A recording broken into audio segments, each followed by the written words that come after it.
Hello, guys, and welcome to Nations League, odds on Nations League, match day 5. This is the last international break before the World Cup. Perhaps we should look it for this way because we are all involved in the club competitions. Dani, Alvaro, do you expect the teams to take this game seriously because it's ahead of the World Cup, or not really because they are thinking in the club competitions? I expect many players to take it seriously because probably they want to please the eye of the manager ahead of the World Cup and to make sure that they are going to be there. Obviously, Kylian Mbappé doesn't need to play very well to be in the French list, but there are a number of players that I think that they really have to do it. For example, Orsic in Croatia is one of them that probably he wants to play very well to start in the World Cup. I'm talking about players like Martin Braithwaite, who hasn't had any playing time for a very long time, and of course he has to do well for the manager Kasper Kuhlmann. I'm talking, for example, about players like Eden Hazard, who is not playing at Real Madrid, but he's going to be at Belgium. So, you know, these kind of players, obviously, they really want to please the eye of the manager. So I think that this is more a player thing than a manager thing. For the managers, it's important that the sides are showing a very good aspect ahead of the World Cup, a very good way of playing, but I think that the players, especially those who don't know whether they are going to win the World Cup, they really need to perform very well now. No, I think no one wants to go in the World Cup on the back of 2 defeats, but I don't think that for the teams it's very important whether they get relegated to League B, for example. But, you know, you take France, only won 1 of the last 6. If should they lose the last 2, they will go into the World Cup with a bad form. So I think the games are going to be more competitive than the one we saw in June, for sure. Those were, I think they were a bit of a waste of time. Let's start then with Group 1, the first game we have here is Croatia, Denmark, and this is important to top the group. Remember that all 4 leaders, they will play in the semifinals, and the last one of the group, it will get relegated. And in this group, the last one is France with 2 points. And as I said, we have Croatia, Denmark. It was kind of a surprise, Dani, Croatia winning the last 2 games away from home against France and also against Denmark, because this Danish team, they are very strong when they were playing at home recently. And as I said, they got defeated against Croatia, Dani, and Croatia, usually they are stronger at home, but they lost against Austria, so it's very difficult to read. Those games in June, they were strange. You know, they play 4 games in the space of 10 days. There were a lot of changes to the formation. It was the last group game it was difficult. I think in that game, none of the team were particularly excellent. In the end, Croatia won 1-0. But yeah, Denmark are one of the best defenses in the World Cup qualifiers, and they lost only 3 of the last 10, but really 2 of those losses were meaningless. They lost to Scotland in the last World Cup qualifiers when they were already qualified.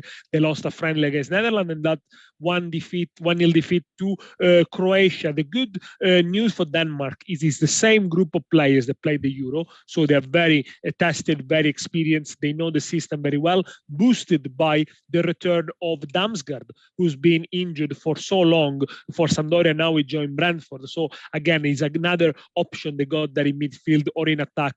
Whether they want to play with Eriksen and Damsgaard, for example, depends. The problem perhaps with Denmark is that there is a lack of goal scorers, as Alvaro mentioned before. Martin Braithwaite hasn't played much, hasn't scored much. Yusuf Poulsen is out, but it's the collective, really, what we like about Denmark is the way they produce attacking football, often one of the most attacking teams, one of the teams that produces most shots, most attacks. Now, they go into this game knowing that a win will secure a place in the finals for them, or even a draw here. They can even go there and draw, and then because they go 5 more points on Austria, they should be able to negotiate that for Denmark. Well, obviously, yeah, a good preparation for the World Cup. Bearing in mind, in the World Cup, they are in the same group with France. So that would be a boost to finish the Nations League above France. That'll be good. So, yeah, Croatia tough. Only 1 defeat in the last 10 for Croatia, by the way. I think this is going to be a bit more open than the one we saw in June. I'm going to go for both to score here, which pays very well, 205, considering how strong, of course, especially Denmark defense is. These teams also met in the last World Cup, and Croatia won that one 4-3. So Dani also expects goal. Alvaro, you expect the same? Yeah, I do. I think that this is going to be one of those games when we see goals. I believe that over 2 goals, 171 is about right for me because, I think that the both needs to score is a good one, but at the same time, I'm going to be slightly more conservative because I don't know how seriously the teams are going to take this, number one. And also in this stage of the season, late September, it is possible that there are many changes already, many rotations to the side. So, over 2 goals, 171 sounds like conservative. Normally, I go for something like both teams to score, but I'm going to stay quite conservative in this Nations League round, and I'm gonna wait what happens, what the managers want to do. The truth is that the game is quite interesting for the Croatian fan base apparently because the tickets have been sold out, and Croatia has to win it because if they don't, they will be out. If they lose, they will be out of the finals, obviously, that they are going to play in 2023. So, for Croatia, this is a must win. We put it like this, even in the Nations League, is not the kind of competition that, gets the better of you or you are crazy about winning it. But anyway, if they lose, Croatia is out of the finals. This Croatian side has some problems to score. They have played 4 games already. They have scored 3 goals. And the last time they scored more than 2 goals in a game, it was 7 games ago. And it was against Malta. They scored 7 that day. But this Croatia side, again, works in very tight margins. They don't have a recognizable top scorer. Mario Mandzukic obviously is not there anymore. So that's why I was talking about Orsic. Because he's scoring goals for Dinamo Zagreb in the Champions League. And this is a great chance for him. This is a great chance for him to shine and to prove the managers 𝐜𝐭𝐿 that he's ready, he can play in the World Cup. Then Ante Budimir, the Osasuna striker, could be another one like that, but I think that Orsic at this stage is a much better player. Croatia keeps the possession of the ball very well. I can imagine them having more of the ball and Denmark just being dangerous on the break or from the flanks. For Denmark, the situation is very simple. I mean, if they win, they will qualify for the finals of June 2023. They cannot be relegated anymore. And they have been, statistically speaking, way better than Croatia because they scored 6 goals, they conceded 3, they haven't lost away yet. Then they've got a core of players that we all know. I mean, 𝐿 Christensen, Joachim Andersen, Male from Atalanta, Eriksen, Hosberg, who is, by the way, the leader in balls recovered in the Nations League, Damsgaard, Dolberg from Sevilla, Braithwaite up front. The only one missing, as Daniele said, is... no, you said that Damsgaard is returning. Poulsen is missing. And Norgard as well, the player from Brentford. Norgard is missing too.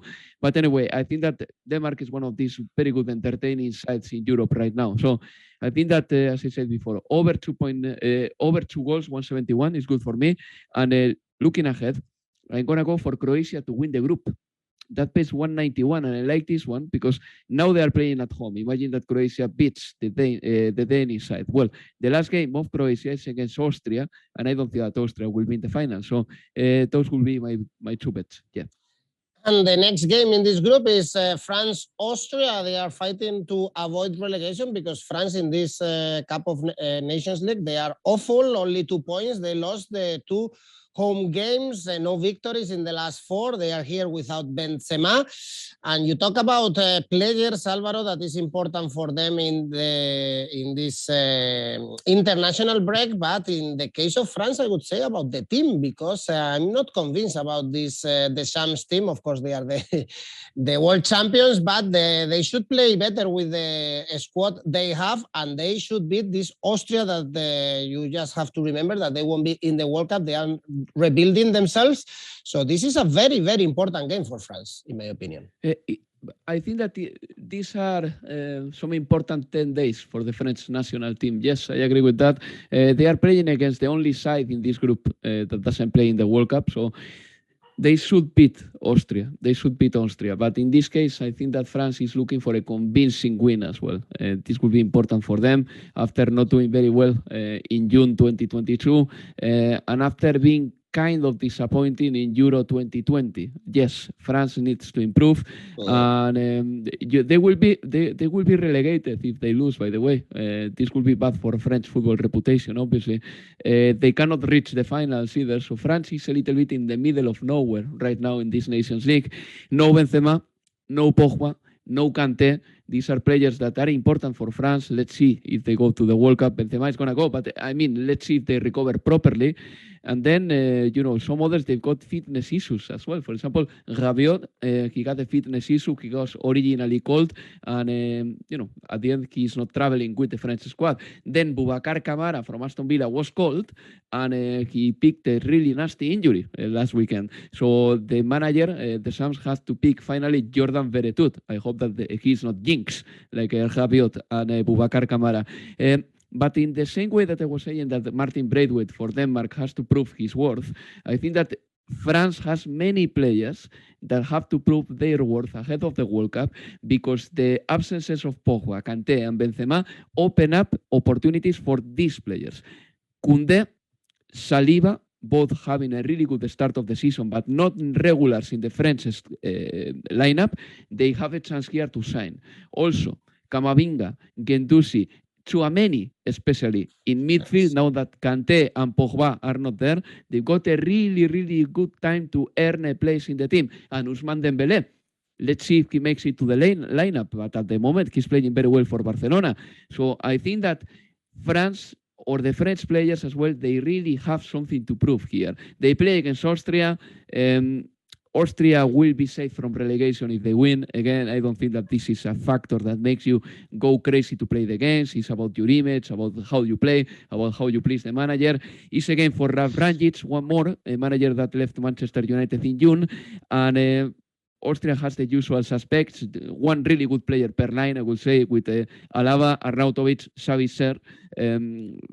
Arnautovic is having a great start of the season, and if he plays very well, he will level with Andreas Herzog as the Austrian player with most games played. So for this game, I'm going to go plain and simple. I don't know if the players' market is open or not yet. Yesterday it wasn't open, which is Mbappé to score. That has to pay a decent amount, probably over 183 or more.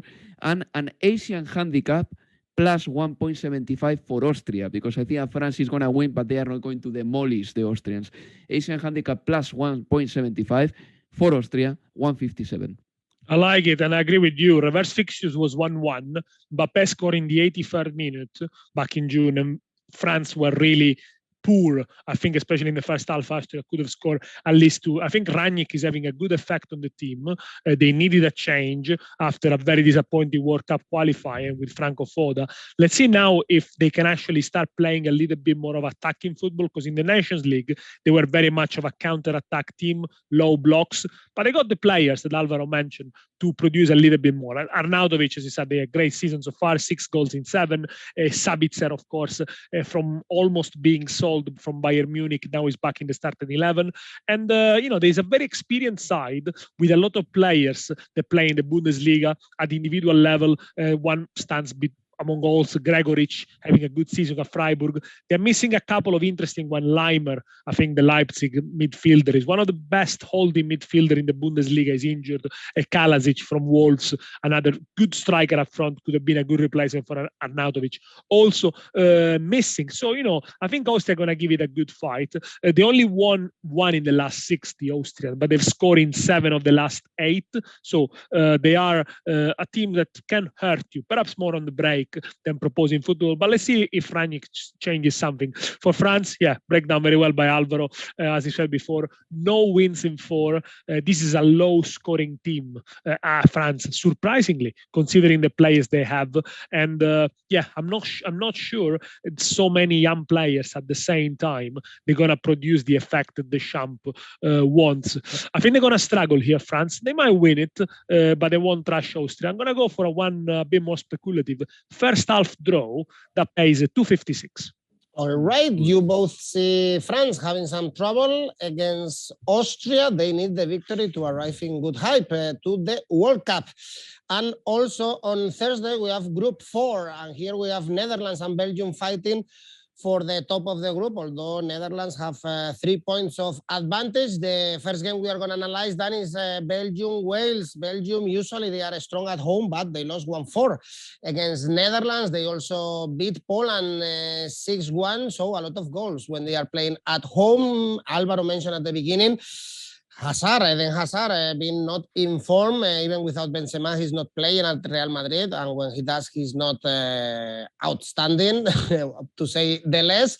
And this Wales about to be relegated, Dani, but they made the job. That was the important thing for them in the previous international break that was going to the World Cup, of course.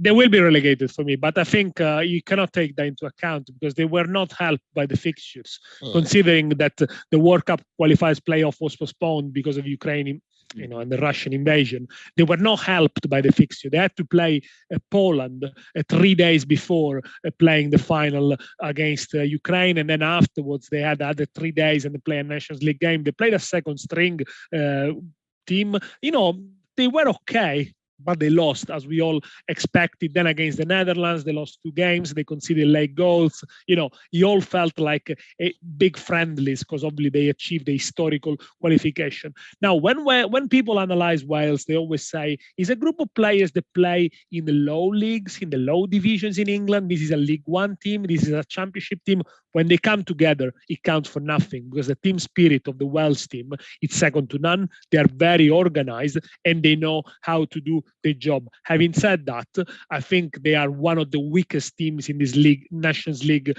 League A. They have struggled. They are better perhaps in qualifiers, in a longer runs of fixtures, but they can also match with teams of their caliber. And this time, they're not helped by the injuries. Gareth Bale, 40 goals in 106 appearances for Wales, might not play. This is because the MLS calendar is a little bit different. So he plays an important game tonight on Monday. Then he lands in Europe on Tuesday. He's fit, although he only started 1 game in 10 for the MLS side, but it might be a risk because there is a World Cup next around the corner. So they might preserve him and not make him play the full game against Belgium.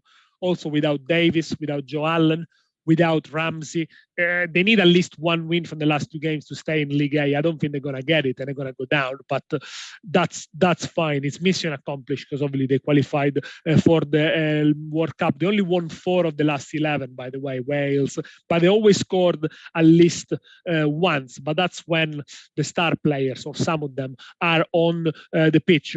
Funny enough, the last 2 encounters with Belgium have finished both 1-1, but in different circumstances, of course. I think Belgium this time are going to be more fired up, although Belgium, of course, they also got their star players missing from this one, but because they play at home and they're going to try and catch the Netherlands to go to the finals of the Nations League as they did 2 years ago, I'm going to go for a clear win for Belgium. Half-time, full-time, Belgium win 2-20. Difficult to be optimistic, Alvaro, if you are Welsh ahead of this game. If we go for Asian handicap, for instance, for Belgium, Asian handicap minus 1.5, so they win by 2 goals. Odds are 2.3, for example. Yes, that's a pretty good one as well. I think that Belgium is going to win this game. I think that they can defeat Wales with the heaviest scoreline or mid-heavy, semi-heavy scoreline, let's put it that way. Of course, Belgium is going to remain in the contention for the finals if they beat Wales, and their target is to win this game and to make sure that they play an all or nothing against the Netherlands in the next game. Romelu Lukaku is out of the list, but I don't think that the Belgian side is going to have a weak side ahead of this game. Of course not. Probably 𝐬𝐭𝐴 will play up front. Let's see who features, if Eden Hazard has some playing time or not. But, the Belgian side, they are still looking good, even though the defense, I think that it can be their biggest issue because they don't have really good defenders right now. Alderweireld and Vertonghen, they are obviously getting much older. And the other day I watched playing Wout Faes, the new signing of Leicester City to replace Fofana. He's Belgian and he looked like a decent player, and yet his Leicester City conceded 6 goals, but I wouldn't blame him at all. But, that's a player that I think that he's all right. But definitely, I think that if you asked me 2-3 years ago, who is a better side or who has a better squad, the Netherlands or Belgium, I would have said, with no doubt, Belgium. Right now, I think that the Netherlands, from that part of the world, Northern Europe, the Netherlands are a better side than Belgium right now. I think so. And the table reflects that. The Netherlands has 10 points and Belgium has 7. When it comes to Wales, they are going to be relegated if they lose to Belgium. Again, we don't know how important that is for Rob Page, the Wales manager, who, by the way, signed a 4-year contract extension last week, which is a continuity by the Wales FA, an idea of continuity, and it's good because he's doing a good job. He took Wales to the World Cup, so nothing to complain about. He's been doing very well. For this game, Belgium for me is very favorite. Wales, in fact, has never beaten Belgium away. They played there 7 times and they got 3 draws and 4 losses. Of course, it's not easy. And Gareth Bale, I am afraid that probably he won't be playing this game and he will be playing the next one for the reasons that Daniele said. By the way, that Gareth Bale, he has played only 253 minutes in the United States in 9 games. It's not a lot of playing time. One start only. But the thing with Gareth Bale is that at the same time, he's not a player that needs to be fit sometimes to make the difference, as we saw in the World Cup qualification playoffs. But anyway, I don't think that he's going to play this game. He will definitely not start. For this game, the Asian handicap for Belgium, as you said, Edu, is good. I also like Belgium winning and scoring goals. So Belgium to win and over 2.5 goals in this game, that doubles up your bet. I like this one. Or if you go for the goals market alone, over 2.5 goals, 183. Bale's ratio for salary and minutes played, I think, has to be the best in the world, together with Real Madrid and Galaxy. Has to be amazing for sure. Well, Belgium, they need to win to try to be top of the group, and the next game is Poland-Netherlands. Netherlands with 2 draws, they will top the group because the last game is against Belgium, and they thrashed Belgium when they played in Brussels. Now they are traveling to Poland with 10 points. Very entertaining, this new Netherlands with Van Gaal. Perhaps can be a dark horse in the World Cup. Who knows? They have had tough test because it's never easy to play in Poland. Only 1 victory for the Polish in this Nations League. Alvaro, both teams will be in the World Cup and a lot to test, of course, ahead of that great event. Yeah, and if I may, I would say that the Netherlands have one of those group of deaths in the World Cup because they are playing against the African champion, Senegal, Ecuador, who did very well in the 𝐿𝐭𝐚𝐲 qualifiers, and then Qatar, who is the home side, and obviously it's a little bit of a mystery how they are going to do, but they've been getting ready for this World Cup for a very long time. So the Netherlands, they have to be sharp and they have to start the World Cup in a good fashion because otherwise they may struggle to come out first of that group they are in.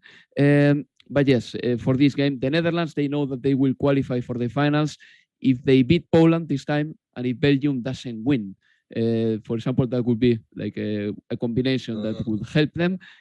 Netherlands cannot be relegated either because they've been doing very well here. They've got 10 points out of 12 possible, which is brilliant. And they are the best scoring side in the A-League. Let's remember that the Nations League has different level of leagues and the A-League is the stronger. Well, the Netherlands have scored 11 goals. That's unparalleled. No side has scored more. And this group is not easy. This is the funny thing, is that they have scored 11 goals in quite a contested group, I would say. They are also the team or the side with more attempts in the A-League. So they are creating plenty of chances. The core of the team is Ajax. I mean, they've got 8 senior Ajax players in the last list of Louis van Gaal. Also, I would like to single out one player, Pasveer, the goalkeeper, 38 years old. He may have his first cap for the Netherlands this week, so let's follow that. That would be very nice. The star, obviously, is at the back with Virgil van Dijk or the stars and Matthijs de Ligt, but also in the midfield with Frenkie de Jong, they can do very well. By the way, Donny van de Beek is not in the list. This is concerning for him. And Memphis is probably the best striker. 3 goals for him in this Nations League. He's taking the penalties as well. He scored the other day with Barcelona a beautiful goal against Elche. And Memphis is the kind of player that maybe doesn't give you the regularity to win a league, but in a tournament, having a player like Memphis Depay on fire is a great asset. It's a great asset.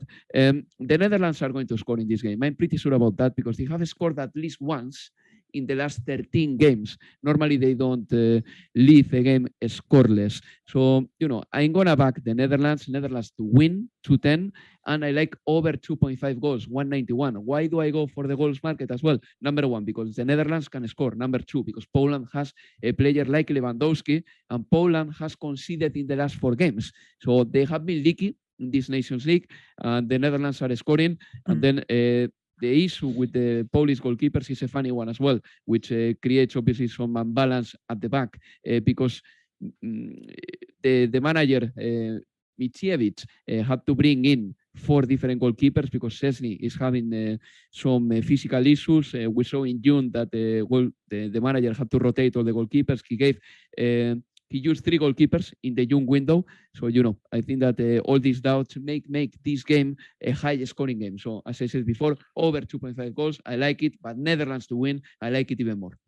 I like it. I like over 2.5 goals. I mean, we talk very well about Netherlands. They were fantastic against Belgium when they won 4-1 in June.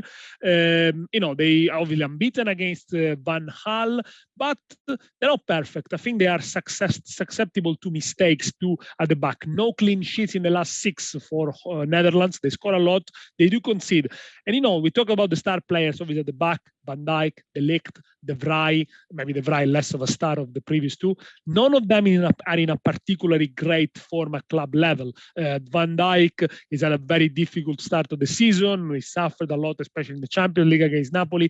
De Ligt is in and out of the Bayern formation. Sometimes he's still not fully focused. De Vrij is having a completely blinder at Inter. He's a player almost in decline. So they could see something, and we know with Van Gaal, they're going to press, they're going to play a high line, they're going to push the fullbacks forwards a lot. But, they are exciting going forwards. Apart from the Ajax block, you got Gakpo, you got 𝐿 is having a very good season. Atalanta already scored 3. So, it is a team that will produce attacking football. When it comes to Poland,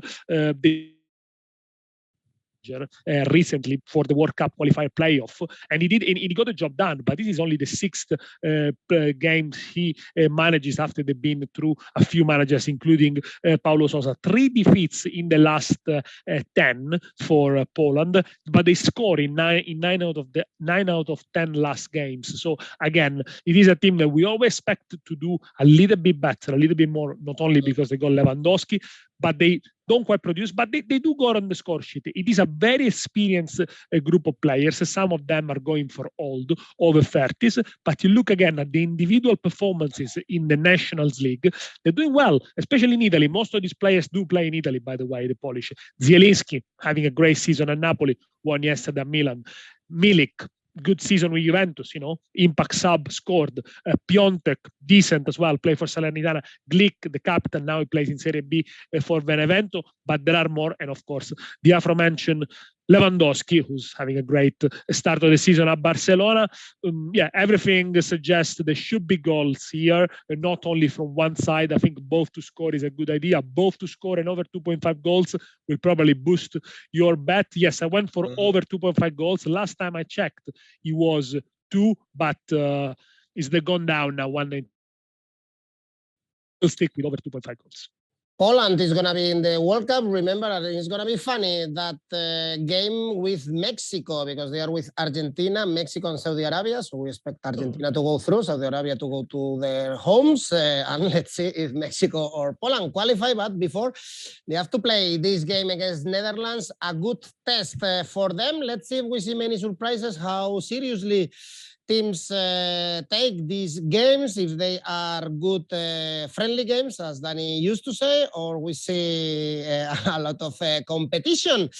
So let's try to enjoy. Let's try to play some bets. And of course, we have some safe bets or favorite bets for Dani and Alvaro. Dani, yours would be? Belgium to win. Belgium to win against Wales, 144. And yours, Alvaro? It would be Turkey to win and over 1.5 goals. I'm talking about Turkey because they are playing that night as well. That plays 144 as well. Turkey, by the way, are playing Luxembourg, who are not that bad, by the way. Nice one, because Turkey is in League C. They don't belong in League C today. By the way, Turkey, they have scored 14 goals. Yes. No one has scored more. And of course, if they win, they promote. So yes, that's why I'm going for them. Well, beating Luxembourg shouldn't be difficult, no? 1.3. But Luxembourg is doing very well in this group. They are second qualified. So, but still, I think that Turkey is miles ahead. And your ACCA, Alvaro, do you have an ACCA for us? Yes, of course, very quickly. Croatia, Denmark, over 2 goals. France to win. Turkey to win and over 1.5 goals. And Asian handicap minus 0.25 for the Netherlands. Altogether 6-16.